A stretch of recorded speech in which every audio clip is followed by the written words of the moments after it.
Baik, bismillahirrahmanirrahim. Assalamualaikum warahmatullahi wabarakatuh. Perkenalkan, nama saya Yogadian Saputra, NPM 21110. Di sini saya akan mereview soal 6.9 untuk sebagai ujian akhir semester saya. Adapun latar belakang penelitian, poin utamanya itu adalah konteks. Konteksnya adalah proses manufaktur semikonduktor dengan alur perhatian panjang. Yang kedua masalahnya itu ada pada kegagalan pembacaan otomatis tanda matriks 2D pada penutup logam. Kemudian dampaknya itu penurunan run rates pabrik karena harus input data manual. Nah, tujuan dan desain eksperimen, tujuannya itu menentukan kombinasi parameter laser agar nilai unused error correction atau UEC maksimal. Kemudian metodologinya desain faktorial 16 runs. Variabelnya A, daya laser 9-13 watt, B, frekuensi pulsa 4000 sampai 1200 AZ, yang C ukuran sel 0,07 sampai 0,12 in, yang D kecepatan tulis 10 sampai 20 in per second. Respon UIC skala 0 sampai dengan 1. Lanjut. Nah, hasil analisis Minitab pada soal 6.9 yaitu temuan awal.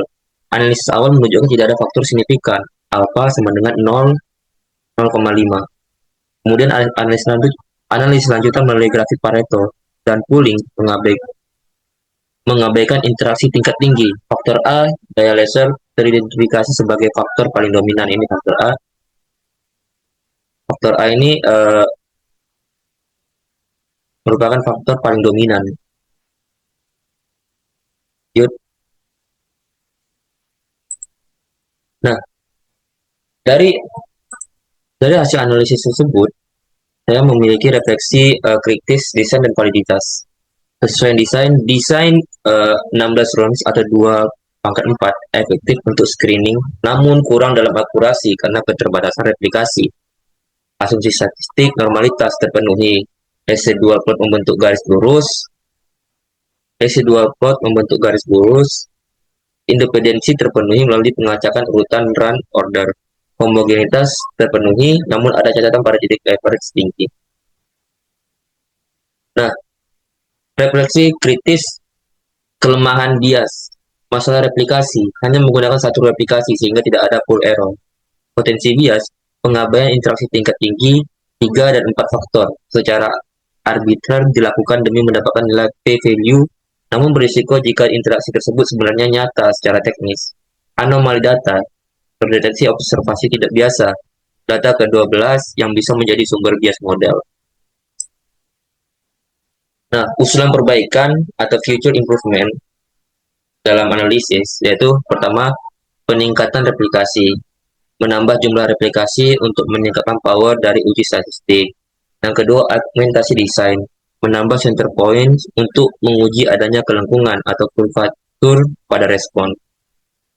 Kemudian terakhir, eksperimen lanjutan, fokus pada optimasi faktor A daya laser dengan rentang yang lebih spesifik menggunakan respon surface metodologi RSM. Nah, kesimpulannya, eksperimen berhasil mengidentifikasi daya laser sebagai kunci utama kualitas tanda matriks. Kemudian refleksi menunjukkan pentingnya replikasi dan ketelitian terhadap data outlier untuk validitas keputusan industri yang lebih mantap. Di sini saya akan menunjukkan uh, Minitab yang saya kerjakan.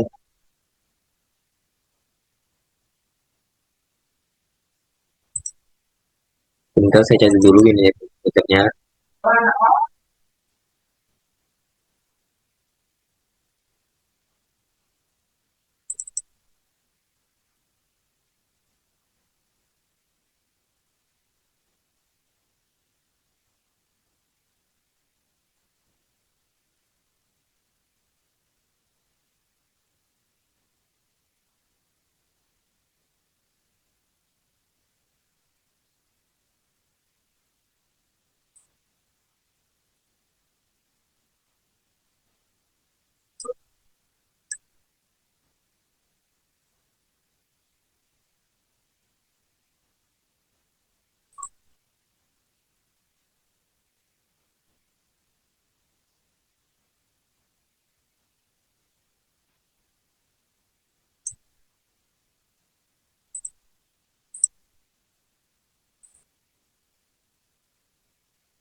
Baik teman-teman, nah seperti yang kita ketahui, ini merupakan hasil analisis minitab saya.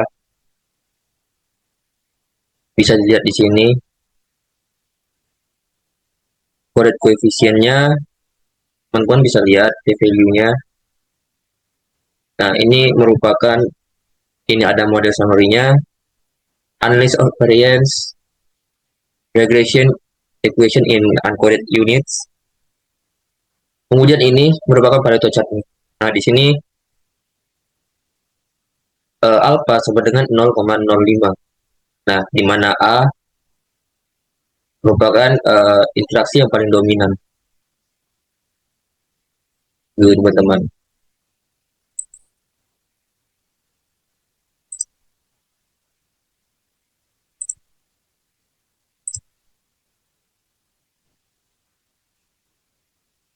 Jadi, kesimpulannya yang tadi, eksperimen berhasil mengidentifikasi daya laser sebagai kunci utama kualitas data matrix. Kemudian refleksi menunjukkan pentingnya replikasi dan penelitian terhadap data outlier untuk validitas keputusan industri yang lebih mantap. Uh, Baik, sekian dari review tugas soal 69 yang bisa saya sampaikan. Kurang lebihnya mohon maaf. Kurang lebihnya mohon maaf. Assalamualaikum warahmatullahi wabarakatuh.